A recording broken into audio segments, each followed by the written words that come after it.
comienza Revista Colombia Afro TV en nuestra emisión número 70. Hoy, como recordatorio, se cumplen 122 años de la muerte del primer ministro negro de Colombia, Luis Antonio Robles. El tema de hoy en nuestra revista es las 16 curules de paz y las víctimas afrocolombianas. Nuestros invitados son Miyerlandi Cabanzos, especialista del Instituto Cork, Marino Córdoba, de la Asociación Nacional de Afrocolombianos Desplazados y Afrodes, y Licenia Salazar, analista del movimiento social afrocolombiano. Una feliz noche para todos. Gracias por aceptar nuestra invitación. ¿Me escuchan? Claro que sí. Hola, sí, claro. Sí, muchas gracias por la invitación. Espero que nos escuchen. Perfecto, los escucho muy bien a los tres. Bueno, como vieron en el blog del espectador, tenemos 6 preguntas y les voy a agradecer la brevedad en cada una de las respuestas para que nos rinda un poquito el tiempo. Vamos a comenzar en el mismo orden de la presentación y me gustaría iniciar con Miyerlandi. Y es que los afrocolombianos registrados como víctimas, ¿qué proporción son en este momento? ¿Y se sabe cuál es su distribución urbana y rural? Para ti, buenas noches para quienes nos escuchan, muchas gracias por la invitación. Bueno, para responder esta pregunta, quisiera iniciar contando que según las fuentes oficiales, según el Registro Único de Víctimas, existen más de 9 millones de víctimas registradas hasta este momento. De estas, más de 1 millón de víctimas son afrocolombianas, que representan alrededor del 12% de la población víctima. La gran mayoría de la población víctima étnica reside en zonas urbanas en lugar de estas zonas rurales. Y entonces esto ocurre, por ejemplo, en municipios con alta presencia de población afrodescendiente como Bojayá, Isnina, Guapi, Tumaco, y esto es así porque el conflicto armado hizo que la ubicación y la geografía de las comunidades negras cambiaran, específicamente por el fenómeno del desplazamiento forzado, que es lo que más ha afectado a los pueblos afrodescendientes. Y esto se convierte en un reto para la implementación de las circunscripciones. Marino, ¿cómo es en el caso de la Asociación Nacional de Afrocolombianos? Bueno, mira, para nosotros hay dos tipos de información estadística. La primera es las cifras que tiene el registro único de víctimas, y pues en ese registro único se habla de que la población negra, afrocolombiana, raicera y palenquera llega a 1.035.668 víctimas, lo que representaría más o menos el 11.75% del total de los casi 9 millones de víctimas que hay en el país. Pero las cifras que nosotros manejamos como organización y como movimiento afro, inclusive las organizaciones como CODE, coinciden de que es alrededor del 30% de esta población. Y esta cifra es una tragedia, porque cuando tú comparas las estadísticas que nosotros tenemos con el censo nacional, es decir, el censo del 2018, que nos habla que nosotros somos 2.9 millones de personas, eso quiere decir que aquí hay una tragedia en términos de el conflicto armado, las consecuencias que deja en esta población afrocolombiana. Realmente es muy triste. Además, el censo, el registro de víctimas no es un registro, el oficial no es un registro creíble, porque la gran mayoría de la población que huye y llega a ciudades, por ejemplo, que tiene serias amenazas, no se presenta ante ninguna, digamos, institución para dar su nombre, para dar su información, porque hay algo que está en riesgo y es su vida. Entonces la gente no quiere aparecer por ahí como víctima. Y el otro problema que tiene también este registro único de víctimas es que hacen un filtro y ellos deciden quién es víctima y quién no es víctima. Entonces aquellos que tal vez no tienen la oportunidad de argumentar debidamente que son víctimas, simplemente lo sacan de ese registro. Esa es la realidad en términos de la población colombiana. Pero más adelante vamos a hablar un poquito más acerca sobre eso. Licenia, ¿cómo es en el caso desde el movimiento social afrocolombiano? Nosotros identificamos dentro de las 9 millones de víctimas que están en el registro único, obviamente es necesario identificar quiénes son los sujetos de atención, que son 7.378.000 personas, y a esto le sacamos el porcentaje de población afro y nos da un 15,78%. Este es el dato que nosotros analizamos y tenemos en su conjunto dentro de la población negra, afrocolombiana, raizal y palenquera. Ahora bien, dentro del censo en Colombia, proyección DANE 2021, tenemos dentro de las 51 millones de personas, el censo identificó 9,32% población afro, negra, palenquera y raizal. Y este dato nos permite definir que el 25% de este total de la población que dice el DANE que somos, está como población víctima del conflicto armado. ¿Y para qué repetir lo que Marino ya dice? Y estas son las cifras que nosotros manejamos como Movimiento Social Afro. ¿Qué destacarían de las reglas y las condiciones especiales de las 16 curules de paz en la Cámara de Representantes que están por 2 periodos temporales? Podemos empezar. Empiezo yo, seguimos Sí, con podríamos empezar en el mismo orden, no hay problema. Listo, dale.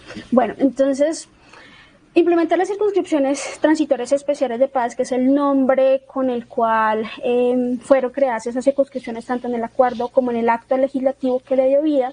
Pues lo primero a mencionar es que es una decisión histórica porque permite generar esta apertura de la democracia y dar cumplimiento a un propósito estructural del punto 2, que es dar mayor voz y representación política a los territorios más afectados por el conflicto armado. Es, en este caso, mediante esas circunscripciones, mediante la representación de 167 municipios PEDAT. De estas reglas y condiciones que son novedosas, yo destacaría del acto legislativo 3 elementos. Uno es que este acto legislativo permite lograr una mayor cedulación y acceso a puestos de votación en zonas rurales, en los que durante los procesos electorales regulares no se suele llegar con facilidad. 2, es relevante que organizaciones de mujeres, organizaciones de víctimas, consejos comunitarios, resguardos indígenas, los Cumpañi, que son esta forma organizativa del pueblo ron, puedan postular sus candidatos, y esto se convierte en una medida inclusiva y diferencial para la representación de estos sectores ciudadanos. Y 3, es lo concerniente a la financiación de campañas, que va a ser principalmente estatal, y cambia también la forma de recepción de las donaciones de los privados. Esto va a ocurrir mediante un fondo estatal, y estas donaciones no van a llegar directamente a los candidatos. Este tipo de medidas cambian las reglas de juego, o sea, cambia cómo funciona un poco la democracia representativa, específicamente de cómo se eligen la Cámara de Representantes, y algunas de esas medidas puede que trasciendan a otros procesos electorales. Al mismo tiempo, este acto legislativo va a dinamizar la implementación de otras medidas del punto 2, específicamente de participación política, en lo que tiene que ver con la participación electoral. Un ejemplo concreto es el de puestos de votación. Así que Marino. dejaría. Claro, yo creo que aquí hay varios, factores importantes a destacar. Uno es, en Colombia, los territorios étnicos han sido denominados, categorizados como zonas rojas. Zona roja significa zona de guerra. Eso es en el país y en las regiones donde nosotros vivimos y desarrollamos nuestras actividades organizativas, culturales, de autonomía. Allí el derecho y la autonomía nuestra está limitada al ejercicio de los actores armados. En ese sentido, esta participación de las comunidades en este ejercicio debe ser garantizado por el Estado sin estigmatizar a su población, porque ya se oyen rumores inclusive de algunos políticos de que esas 16 curules en esas zonas del país van a ser elegidos por los distintos actores armados, sobre ellos las FARC. Ese es un argumento que pone en riesgo, más en riesgo o en peligro, la vida de las comunidades, pero también de los líderes que aspiren a ese ejercicio. Pero también yo quiero destacar que esas reglas deben ser rigurosas, porque apuntan a impedir que las curules de paz sean ocupadas por personas diferentes a las víctimas. En ese sentido, yo creo que a mayor rigor, en este caso, muchas más posibilidades tendrían las regiones de llevar sus representantes a las regiones. Pero sí hay un hecho aquí que me preocupa mucho, y es cuando el acuerdo de paz abre la posibilidad de la participación de las víctimas en este escenario democrático del país, y ya algunos sectores políticos empiecen a, digamos, a revictimizar esas regiones y a esas comunidades. Es un tema que hay que debatirlo de alguna manera, pero si el Estado, el gobierno en este caso, no ofrece las mejores garantías para que los aspirantes a estas curules puedan hacer su trabajo político, democrático, en igual condiciones del resto del país, va a ser muy complejo. Lisenia. Vanessa, dijiste que intentáramos ser muy concretos, y quiero ser concreta. Destaco en este acto legislativo 3 cosas. De las 16 circunscripciones especiales de paz, hay 13 circunscripciones donde hay mayoría de población afro. Eso lo destaco. De 16 tenemos las comunidades negras, afrocolombianas, raizales y palenqueras, 13 posibilidades de lograr esas curules. Segundo, destaco el tema de la paridad. La paridad, si bien es cierto, en la reforma al Código Electoral en diciembre del año pasado, y va a ser un ejercicio que lo vamos a tener en todas las otras circunscripciones, para mí es muy importante la garantía de que nosotras las mujeres, igual que los hombres, en cada lista que debe estar constituida por 2 personas, hay un hombre y una mujer. Entonces garantizamos que nosotras como mujeres estemos en todas las listas. Y tercero, me parece importante que los partidos políticos y las otros movimientos, partidos o movimientos políticos que históricamente han avalado candidaturas, no podrán hacerlo para estas circunscripciones. Lo tendrán que hacer organizaciones, más de las 290 organizaciones de víctimas que tenemos en Colombia, organizaciones de mujeres, de campesinos, que históricamente nunca habían tenido la posibilidad de avalar candidaturas a Congreso, y lo podrán hacer en esta oportunidad. Y por supuesto, reafirmo lo que dicen los 2 compañeros, Yerlandi y Marino, pero yo destaco estos 3 puntos, Vanessa. Ahorita Marino hablaba acerca de las personas que no quieren ser contadas por alguna u otra razón, y cómo manejamos el tema de que los líderes de comunidades y organizaciones de víctimas afrocolombianas viven en algunos territorios, pero otros son desplazados y no están en ese proceso de retorno. ¿Cómo se podría manejar este tema y qué tanto afectaría esto la representatividad de los candidatos afro? Porque ¿cómo tendrían ellos la facilidad de mostrar este proceso? ¿Cómo están retornando? Podemos empezar en el mismo orden. Vale. Sí, efectivamente el tema de las víctimas que no han regresado a sus territorios es un gran reto para la implementación de estas curules. Un proceso de retorno significa que el lugar, las personas tienen las condiciones para regresar a ese lugar del cual fueron desplazadas. Sin embargo, el conflicto armado sigue vigente y esto afecta al proceso de retorno.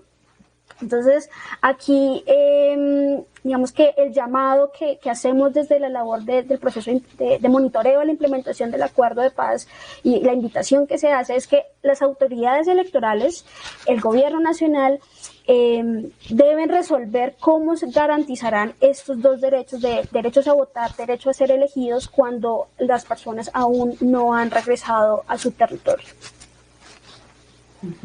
Marino. Sí, este es un tema que es muy interesante y gracias realmente por traer esa pregunta.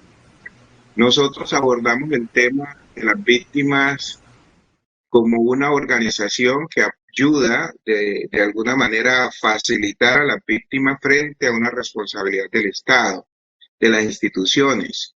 Y nos hemos encontrado con situaciones donde la persona que llega huyendo a la ciudad va a buscar ser reconocido o que sea inscrito para poder recibir los beneficios del Estado que ofrece, digamos, la unidad de víctima. Pero hemos encontrado, digamos, el proceso donde te dicen tajantemente usted no es víctima y entonces no puede registrarse.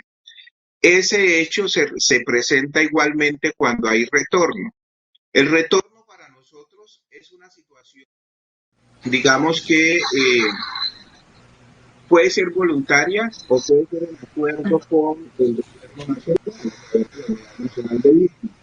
Muchas familias, por la falta de garantías, de seguridad y de apoyo que pueda ofrecer la unidad, deciden volver de manera voluntaria. En ese sentido hay, digamos, un retorno que es voluntario. No tienes que informarle a nadie que vas a regresar a tu lugar de origen, y otro que es el que se acuerda realmente con la institucionalidad. Pero el problema es cuando la institucionalidad, en este caso la unidad de víctima, está lista para garantizar el retorno de esa víctima a su territorio. Pero no es solamente un retorno como se hace en Colombia, y es que yo tengo voluntad de volver y entonces me voy a territorio. El problema es si se le ofrecen las garantías, tanto de seguridad como las garantías económicas y logística para que la familia pueda volver, pero además de volver, garantizar que puede incorporarse a su comunidad, trabajar en su territorio y poder ser útil nuevamente a la sociedad. La Unidad Nacional de Víctimas ha hecho unos retornos donde tira a las familias en el territorio. Y eso para nosotros no constituye un retorno realmente. Por eso mucha gente ha vuelto y los han asesinado, porque han quedado a merced de los violentos. Y este es un tema que nosotros tenemos que analizar y hay que discutirlo realmente.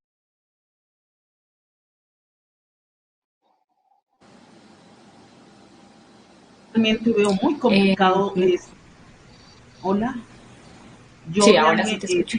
Listo. Yo realmente veo muy complicada la posibilidad de que las víctimas que quieran aspirar a estas curules de paz, a estas 16 curules de paz, tengan la posibilidad de retornar a territorios donde salieron desplazados producto del conflicto exacerbado en estos territorios. No veo que el Estado colombiano, no el gobierno actual, sino el Estado colombiano pueda garantizar el retorno para tantas víctimas a sus territorios. Y eso que soy una persona optimista. Y creo que el proceso de paz merece que los violentos dieran la posibilidad de retorno a estas personas que tuvieron que salir. Pero realmente no creo que el Estado colombiano tenga la posibilidad de apoyar estos retornos de tantas personas que deseen ser candidatos. Y además los riesgos en que están estas personas son muy altos, y tan altos son que por eso se tuvieron que venir de los mismos. Y en las ciudades están con algunos con esquemas de protección, pero no creo que estos esquemas de protección puedan trasladarse a los territorios. Por lo tanto, para mí esto es bien delicada esta situación, y ahí disminuiría la posibilidad de candidatos y candidatas bien formadas, estructuradas, que puedan participar en los comicios de marzo 13 del 2022. Uh-huh. Entiendo. Por cantidad de población afrocolombiana en los municipios de estas 16 circunscripciones, especialmente, ¿cuáles esperarían que los candidatos afro sean más fuertes? Bueno, yo inicio en esto también. Sí, les voy a agradecer un poquitico de brevedad porque nos faltan ya 2 preguntas. Vale, aquí mencionar que nosotros esperamos que haya una mayor representación en territorios étnicos con mayor presencia, pero también autorreconocimiento de población afrocolombiana. Entonces, aquí mencionar toda la región del Pacífico, pero no podemos desestimar esas otras circunscripciones donde también hay presencia de organizaciones afro, pero que fueron justamente desplazadas por el conflicto. Un ejemplo de esto es el Catatumbo, donde hay una presencia bien importante de organizaciones afro. Marino, brevemente. Claro, se espera que las regiones con mayor proporción de población negra, afrocolombiana, raizal y palenquera, concentrada en los departamentos, especialmente el Chocó, Valle, Cauca y Nariño, sean ejes de especial atención o reciban el apoyo de su población. Ahí nosotros creemos que ahí habría una posibilidad fuerte de que los candidatos sean afro. No obstante, existen dificultades por superar. Según la misión de observación electoral, en 35 de los 167 municipios que conforman las 16 circunscripciones especiales, se presentaron dificultades para la cedulación, por ejemplo, y en 117 casos, 117 municipios presentan dificultades para acceder a puestos de votación.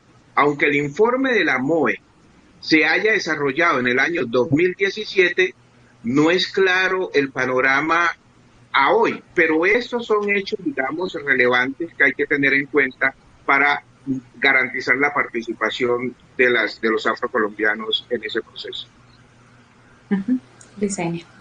Puntualmente, yo considero, de acuerdo al análisis que hicimos de las 16 circunscripciones, que estarían las comunidades afro peleándose esas curules, básicamente la circunscripción 1, norte y oriente del Cauca, donde está el sur del Valle, donde está Florida y Pradera, y el norte de Nariño. Segunda circunscripción, la 6, donde está el Chocó, con 12 municipios. Ese es claro que ahí habrá un congresista afro.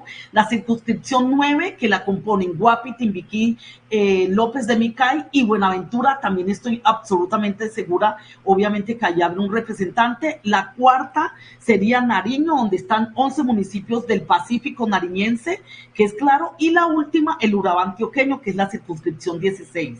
Entonces yo pensaría que la mayor presencia de población afro en estas 5 circunscripciones es casi seguro que habría un congresista por estas curules de paz. Pocas de estas circunscripciones abarcan varios municipios, por lo que el hecho de hacer una campaña sería un tema costoso. ¿Qué tipo de financiación estatal, digamos, podrían tener los candidatos? Y con lo que hablábamos anteriormente, ¿cómo se manejaría el tema de seguridad? Porque ¿qué riesgos habría? Sí, frente al tema de la financiación, pues aquí mencionar que esta financiación estatal debe ocurrir mediante 2 estrategias: anticipos que se entregarán a las organizaciones y la reposición de votos, según unos topes que debe fijar el Consejo Nacional Electoral. Estos recursos se van a distribuir entre todas las listas que se inscriban.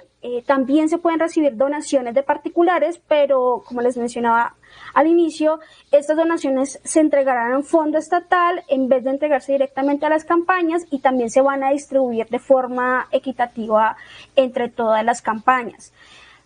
Entre los riesgos justamente está que haya una injerencia de actores armados en términos de digamos, que esté permeada esta financiación por estos actores armados, que entren recursos de uso ilícito a la financiación y que intervengan otros actores a los cuales no beneficia el acto legislativo, como ya lo mencionaba Licenia, como son los partidos políticos. Y ahí la importancia que se activen mecanismos de transparencia y veeduría que el acto legislativo incluyó, pero que también están contemplados dentro del punto 2 del acuerdo, y la idea es que estos mecanismos ocurran en tiempo real. Mira, yo realmente, yo creo que este es un tema clave. En el caso del Chocó, donde están las 14 municipios, 12 de Chocó, 2 de Antioquia, la política, digamos, en el momento del Chocó ha sido un poco complicada. Se requiere tener plata para ser político, y este es un tema, digamos, que es compra de votos. Eso en el caso de los candidatos o aspirantes de víctima va a ser muy complicado. Ese es un primer hecho que quiero destacar, y va a ser complicado básicamente porque es una víctima, ¿de dónde vamos a sacar recursos para comprar votos si queremos llegar?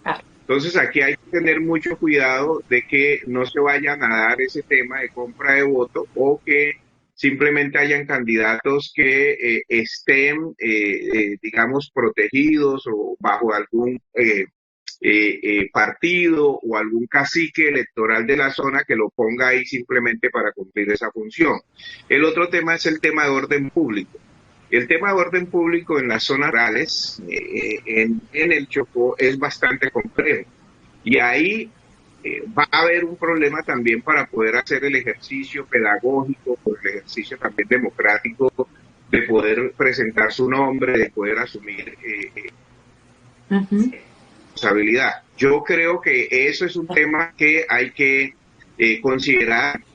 Y el tema de la financiación, por supuesto, a mí me parece que es importante que el Estado asuma esto, pero que lo asuma de la misma manera como se asumen con los otros partidos, con los partidos políticos tradicionales. Creo que eso se requiere para poder garantizar equidad en democracia y poder garantizar que las víctimas participen. Licenia, brevemente, porque nos queda un minutico. Simplemente ratificar lo que dice Miguelandi, la financiación es estatal, con los mecanismos históricos de las otras elecciones. Yo no veo diferencia en estas, y los riesgos, como lo hemos expresado, altísimos. Todos los riesgos presentes en estas elecciones. Hablaban anteriormente con que se podría recibir aporte comunitario. ¿Cómo se manejaría esa parte, Miguelandi?